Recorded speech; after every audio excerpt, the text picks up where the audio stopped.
আৰু এই মুহূৰ্তত জনাবলৈ লৈছো এটি বিশেষ গুৰুত্বপূৰ্ণ খবৰ।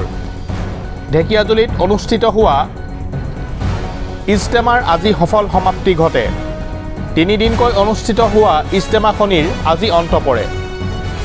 12 লক্ষাধিক খুদা ভক্তৰ সমাগমত বিশ্ব শান্তিৰ বাবেও বিশেষ মোনাজাত কৰা হয়। পুৱা 11:30 সম্পন্ন হয় এই আখেৰী দোৱা। আৰু এই মুহূৰ্তত জনাবলৈ লৈ আছো এটি গুৰুত্বপূৰ্ণ খবৰ।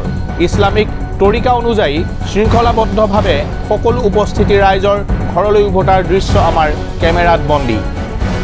মুহূৰ্তত জনাবলৈ লৈছো এটি গুৰুত্বপূৰ্ণ খবৰ। ঢেকিয়াজুলিত অনুষ্ঠিত হোৱা ইজতেমাৰ সফল সমাপ্তি। 3 দিনলৈকে অনুষ্ঠিত হোৱা ইজতেমাখনিৰ আজি অন্ত পৰে।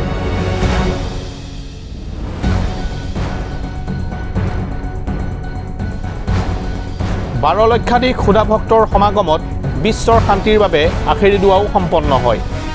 পুৱা 11:30 সম্পন্ন হয় এই আখেৰী দোৱা। ইছলামিক তৰিকা অনুযায়ী শৃংখলাবদ্ধভাৱে সকলো উপস্থিতি ৰাইজ ঘৰলৈ উভতাৰ দৃশ্য আমাৰ কেমেৰাত বন্দী। এই মুহূৰ্তত দিন দৰদী ভাইসকলক জনাবলৈ বিচাৰিছোঁ এটি গুৰুত্বপূৰ্ণ খবৰ।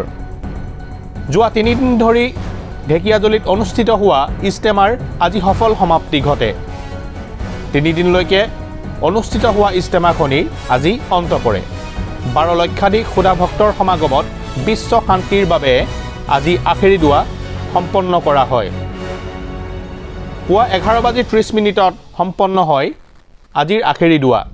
ইছলামিক তৰিকা অনুযায়ী শৃংখলাবদ্ধভাৱে সকলো উপস্থিতি ৰাইজৰ ঘৰলৈ উভতাৰ দৃশ্য আমাৰ এক্সক্লুজিভ কেমেৰাত বন্দী।